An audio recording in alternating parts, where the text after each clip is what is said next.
Vibration okay. కానీ behaviour బాలేదు గదా! ఈ మిక్స్డ్ సిగ్నల్స్ అయితేనేమి, నీతో మాట్లాడడానికి నీకు స్కోప్ ఇవ్వకపోతే పోవడం అయితేనేమి, లేకపోతే నువ్వెళ్లి మాట్లాడితే నీకు రెస్పెక్ట్ లేదు, లేకపోతే నీకు కరెక్ట్ రిసీవింగ్ లేదు.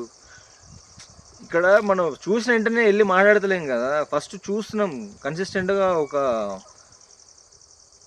ఒక ఇంట్రెస్ట్ అనేది ఉంది అనేది ఒక క్లారిటీ తీసుకున్న తర్వాత మనం వెళ్లి కమ్యూనికేట్ చేయడానికి ట్రై చేసినప్పుడు ఈ ఎఫెక్ట్ వస్తాయి. ఆ ఎఫెక్ట్ అనేది కరెక్ట్ కాదది. సో, మనము ఈ పాయింట్స్ నేను మచ్చుకు ఒక 4 ఏమో చెప్పినట్టున్నా. మిక్స్డ్ సిగ్నల్స్ అనేది ఒకటి, మనకు మాట్లాడడానికి స్కోప్ ఇవ్వకపోవడం ఒకటి, మనం మాట్లాడినా మనల్ని కేర్ చేయకపోవడం ఒకటి, తర్వాత ఎప్పుడు సరౌండింగ్ వేరే వేరే వాళ్ళని పెట్టుకోవడం. అంటే ఇంక నీకు యాక్చువల్లీ ఇంట్రెస్ట్ లేదు. అదేది యాక్సిడెంటల్ కాదది. నిన్ను హర్ట్ చేయడము, అంటే నువ్వు వెళ్ళి మాట్లాడడానికి ట్రై చేసినప్పుడు నీకు అసలు లెక్కలేనట్టు నీతోని బిహేవ్ చేస్తే, నీకు రెస్పెక్ట్ లేకుండా నిన్ను చూస్తే, అది ఇంట్రెస్ట్ లేనట్టే కదా. ఐ మీన్ నిన్ను హర్ట్ చేస్తుంది. That means she has nothing. ఆ తర్వాత పాయింట్, తర్వాత సరౌండెడ్ బై పీపుల్ అంటే నువ్వు వెళ్ళి ఎక్కడ మాట్లాడుతావనని బిజీ, లేదంటే ఫోన్లో మాట్లాడటము, లేకపోతే పక్కన ఎప్పుడో ఒకరిని పెట్టుకోవడము, లేకపోతే మిక్స్డ్ సిగ్నల్స్ ఇట్లాంటివన్నీ ఉంటాయి.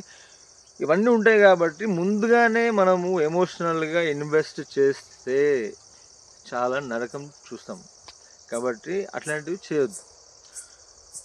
ప్రపంచం అనేది విశాలమైనది. మనకు అన్ని రకాలుగా సూట్ అయ్యేటోళ్ళు మనం కన్సిస్టెంట్గా ట్రై చేస్తూ ఉంటే, మనం యాక్చువల్లీ కరెక్ట్గా ఉంటే మనం అట్రాక్ట్ చేస్తాం. ఇక్కడ బ్యాడ్ లక్ ఏంటంటే వైబ్రేషన్ కనెక్ట్ అయినా కూడా అంత అయిపోలేదు, అక్కడ ఇంకా ఇష్యూస్ ఉంటాయి.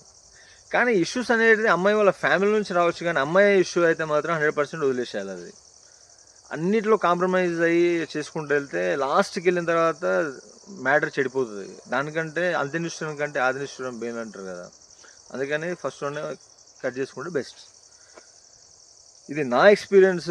అందరు దీంతో ఏకీభవించాలని నేనేం అనుకుంటలేను.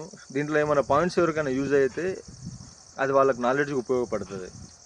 Thanks for watching.